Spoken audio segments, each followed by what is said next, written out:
Now this exquisite 3-bedroom semi-detached house has been extended to create a wonderful place to absorb the Poulton village lifestyle.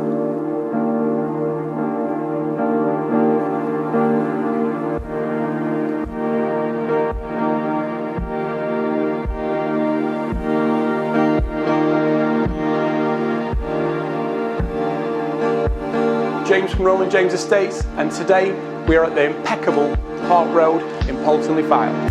The garden continues at ground level with a paved patio area leading onto artificial lawn surface with external fireplace perfect for those long summer nights.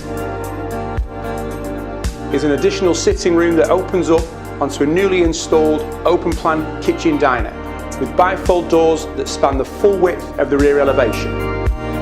Access is also gained to the double garage from the rear of the property with an automatic up and over roller door and anthracite double glazed French doors providing access.